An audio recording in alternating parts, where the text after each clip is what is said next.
بہت سے لوگ جاننا چاہتے ہیں کہ کیا اللہ ہم سے خوش ہے یا ہم ہدایت پر ہیں، ہمیں بتائیں، کوئی سائنس بتائیں کہ ہم ہدایت پر ہیں۔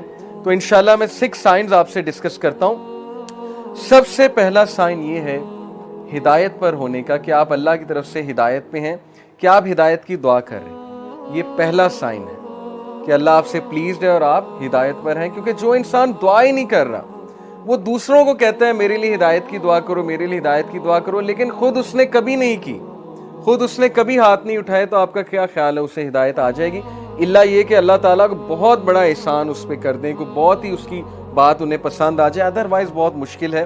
تو سب سے پہلا سائن یہ کہ یو آسک اللہ فار ہدایہ یور سیلف، اور اس کے لیے دعا ہے، اور وہ دعا کیا ہے؟ ربنا لا تزغ قلوبنا بعد اذ ہدیتنا وہب لنا من لدنک رحمہ انک انت الوہاب۔ سورہ Al Imran chapter number 3 verse number 8 کہ ہمارے رب ہمارے دل کو مت پھیریو جبکہ تو ہمیں اسٹریٹ پاتھ پر لے آیا، ہدایت پر لے آیا، ہمیں استقامت دیجیے، اور ہم تجھی سے مانگتے ہیں، بے شک تو ہی بانٹنے والا ہے، تو ہی اپنی رحمت دینے والا ہے، انک انت الوہاب، بے شک تو ہی سب کچھ بانٹنے والا، دینے والا ہے۔ تو یہ دعا استقامت کے لیے اور ہدایت مانگنے کے لیے بہت امپورٹنٹ ہے۔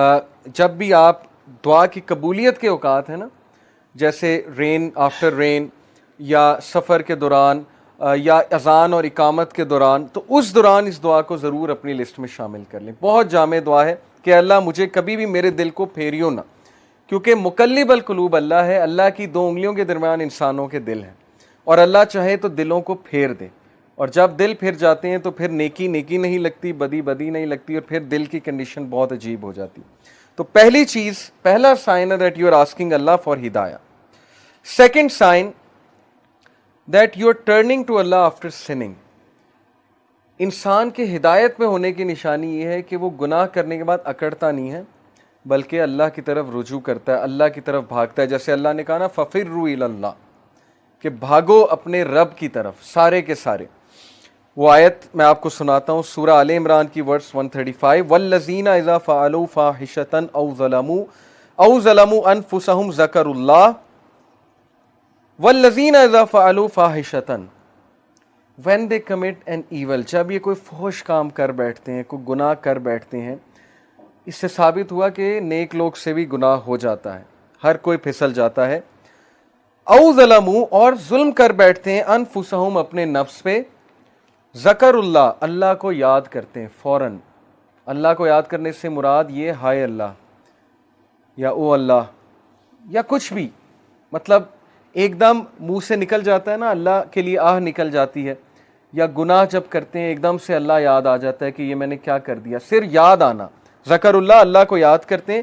فَاسْتَغْفِرُوا لِذُنُوبِهِمْ، اور اللہ سے معافی مانگتے ہیں، اللہ سے رجوع کرتے ہیں کہ اللہ مجھے بچا لے، میں تباہی کی طرف جا رہا ہوں، مجھے اس چیز سے سیو کر لے۔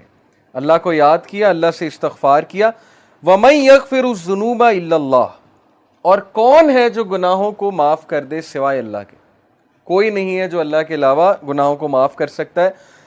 وَلَمْ يُصِرُّوا عَلَى مَا فَعَلُوا وَهُمْ يَعْلَمُونَ، اور کون ہے جو اللہ کے علاوہ گناہوں کو معاف کر دے، اور پھر کہا کہ یہ گناہ کرنے کے بعد پرسسٹ نہیں کرتے، اس سے توبہ کرتے ہیں اور پوری کوشش کرتے ہیں کہ اس طرف واپس نہیں پلٹیں گے۔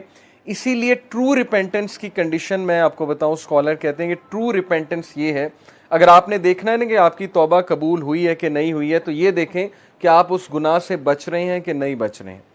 تو گناہ سے توبہ یہ نہیں ہے کہ گناہ کیا اور پھر توبہ کی اور پھر گناہ کیا، یعنی پلان کر کے توبہ کی اور پلان کر کے گناہ کیا۔ یہ پلاننگ والا جو کام ہے یہ خطرناک ہے۔ باقی یہ کہ انسان پھسل جاتا ہے بار بار بھی، وہ بھی میں آپ کو ایک حدیث سناتا ہوں، بٹ کنڈیشن یہ ہے کہ سچے دل سے توبہ۔